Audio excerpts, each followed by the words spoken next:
What's up, everybody? It's your boy Banky101 coming at you today with some Infinite Warfare drop zone information.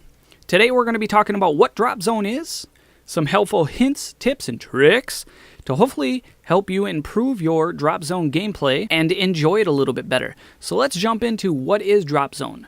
Drop zone is very similar to Hardpoint, whereas there's a capture point that you need to hold, and it changes from time to time. So you're going to go in there, you're going to try and hold it down from other enemies coming in there to capture that point. The longer you hold it down, the more points that you get. The added flavor that they've added to this game mode is that there's care packages. So for every 10 to 15 seconds that you hold that point, they're going to send in a care package.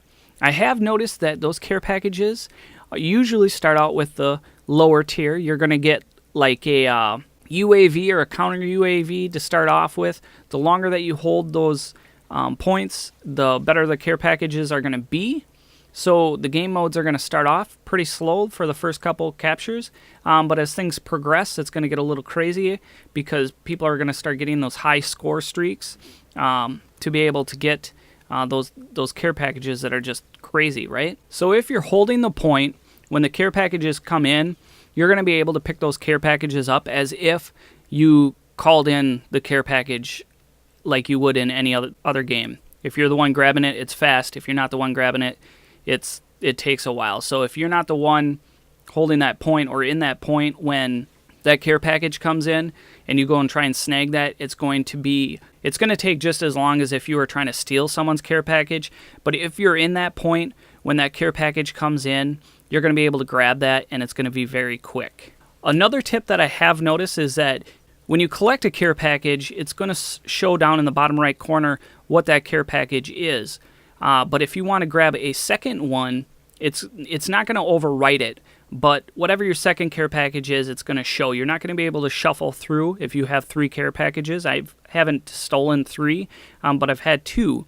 And whatever the most recent one that you took is the most recent one that's going to be on your little thing, and you're going to have to use that first before you can use the previous one. So keep that in mind when you're taking care packages. You don't have to just have 1. You can grab 2, maybe even 3, but whatever your latest one is the one that you're going to have to use first.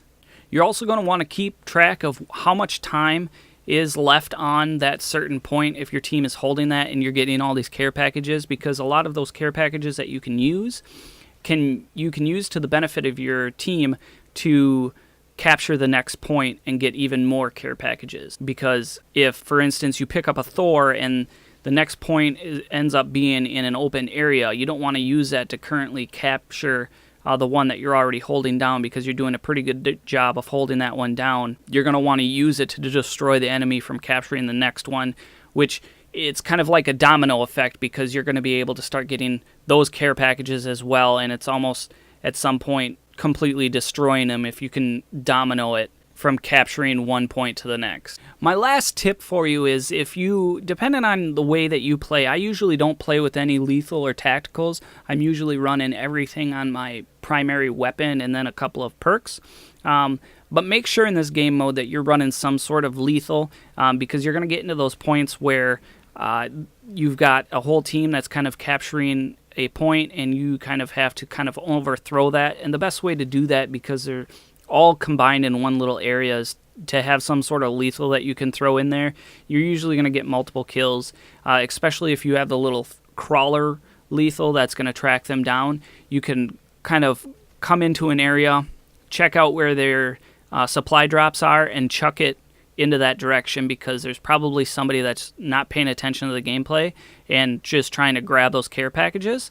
And you can get decent kills that way, and it's also going to postpone people from actually picking up that care package. So that, in a nutshell, is what drop zone is. That's the gameplay and how to play it, and those are a few tricks that I've learned from playing it. As of making this recording, this is the second time that they've had it on Infinite Warfare. It's not going to be the last, because it's a very fun game mode. And, on this channel, obviously, we're always playing different game modes. So make sure you get out there and check it out. They usually run these for the week, and then they're going to switch. So check that game mode out. It's loads of fun. I hope you guys have tons of fun playing it. Hit me up in those comments below if you have any questions. Smash that thumbs up, and like always, I'll catch you guys on the next video.